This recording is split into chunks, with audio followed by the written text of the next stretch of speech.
Hey everyone, welcome back. Today we're going to take a look at the infamous Jurassic World Legacy Collection story packs. If you're big into collecting Jurassic World, you know there's a lot of controversy surrounding the story packs.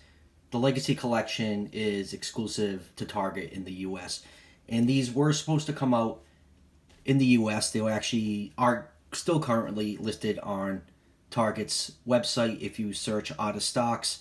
They were supposed to retail for $14.99, and then we got some unofficial news that they were not coming to the U.S., and they've been popping up in South America like Chile, and they are now popping up in Korea. So these two story packs, there's the Dr. Grant one and the Robert Muldoon story packs, are an absolute pain to get, and I've been seeing them go for absolutely outrageous prices on eBay. I think I saw one auction for the pair going for almost $400, which is absolutely ludicrous for what I consider, and most people consider, very lazy repaints and repacks. Some of the figures in the Jurassic World line have been an absolute nightmare for collectors to get their hands on. We all remember the Spinosaurus with Target. Never forget Spinogate. The Destructosaur line has been tough for some people to get their hands on, and that Battle Damage Lockwood Manor set that was supposed to come out at Walmart, it's not coming out in other countries. So there have been some very hard to get figure sets if you're a completionist collector. And these story packs fall into that nightmare category. But lately, there's been an easier way to get your hands on these figures. If you go to Gmarket, which is essentially Korean eBay, you can actually order these figures. I ordered one probably a few weeks ago for about $40. I ended up getting a Robert Muldoon. If you want to check out that unboxing, I'll leave a link right there. So enough about how to get these pain in the butt figures. Let's take a closer look at this Dr. Allegheny Grant story pack. I am not going to open it. I have no interest in opening it. I actually end up getting the Robert Muldoon story pack in, and I really didn't care for that one. I was kind of hoping I was going to get Grant in the mail. So I traded with a fellow collector that ended up receiving two of these, and we just did an even swap. So thank you for that. So let's take a closer look at the packaging. This comes in the standard Legacy Collection packaging. You got the Jurassic World logo with the Legacy Collection, Velociraptor, and Dr. Grant. And if you spin the package around, since this does come from Korea, they will come with this sticker somewhere on the back of the box. So if that annoys you, I don't know what to tell you about that. And on the bottom right here, you can see a picture of the Muldoon story pack. So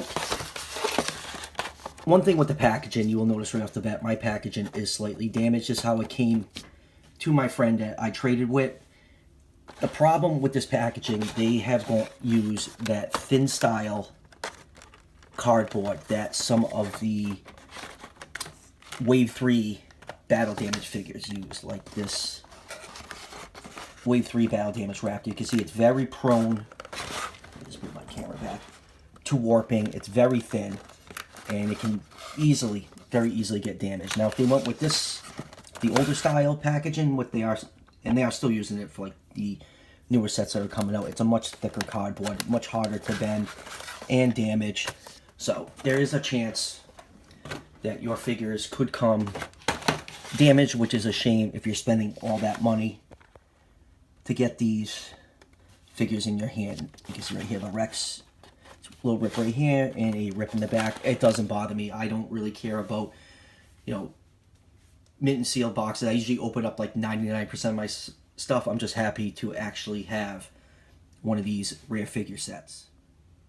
Probably the coolest part about this set is, this Dr. Grant figure is exactly the same mold as the one you get in the Legacy Collection. The only difference is that this one has a green hat. The little handkerchief around his neck is painted gray on this one, and his pants are gray color. Other than that, everything is the same, but you do get a very cool accessory. You get this nice little carry bag that comes with the two Raptor eggs from those scenes in the movie, and it shows you right here that the egg, it holds the two eggs nicely, and the Raptor can hold an egg. And the mount mouth if you want to recreate that iconic scene.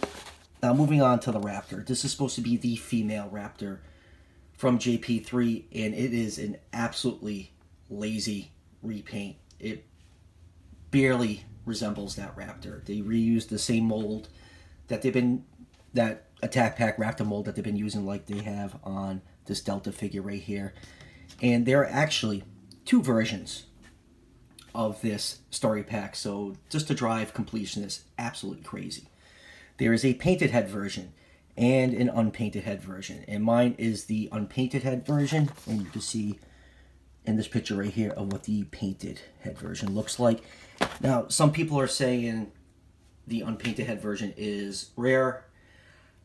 From what I've seen online, it seems like it's almost 50-50. I've seen just as many people get the painted head and just as many get the unpainted head. I've actually even seen the unpainted and the painted head come in the same shipping box. So getting back to this Raptor here, obviously mine doesn't have the painted head. You know, in JP3, the female Raptor was kind of this off-white color with black spots. But the biggest thing that just makes this a terrible repaint, if they just painted red around the eye right here, it would have made a world of difference. Kind of like this Rebor JP3 style Raptor. And on top of that too, they painted the eye with a slit, and in JP3 the pupils of those Raptors was just a round dot. So yeah, not a great repaint at all. The Muldoon one is pretty much the same. It's the same Attack Pack Raptor. It just comes in a slightly different color green, which actually looks like it's a better looking green than what we got in the single pack release. So if you want to get your hands on these figures, I will leave a link in the comments for G Market. You know, you are going to pay more than double retail for these, and it's the easiest way to get these figures into your hands. I mean, if these got released in the US, eventually I can see these being big shelf warmers at Target and eventually getting marked down later in the year. Definitely the Alan Grant one would probably be the best seller out of the two, because this is a different style Raptor. The Muldoon pack is just essentially a repack. So those are my thoughts on these story packs. You know, if you're a completionist, you want to get them, just go to G Market. And if you want to absolutely guarantee you're going to get a complete set, I would order 4. It's expensive, so you can, if you get 2 sets, you can at least use one of those sets for trading for some rare figures down the line.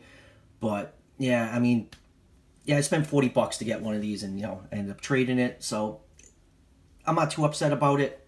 It is what it is. I mean, I can see these being, you know, years down the line, one of the more expensive figures in the set because of their rarity. So, you know, if you don't want to have a hard time finding these in the future, I just go to G Market and order them. And if you're not a completionist, just save your money. There's a lot more cool stuff coming out. You know, we just saw the new Allosaurus and the Pseudoceratops come out, which, you know, absolutely blows these crappy repaints and repacks out of the water. So, yep, that's it. That'll do it for my review for this. And as always, guys, don't forget to like and subscribe. The channel is growing. And I'll see you guys for the next one.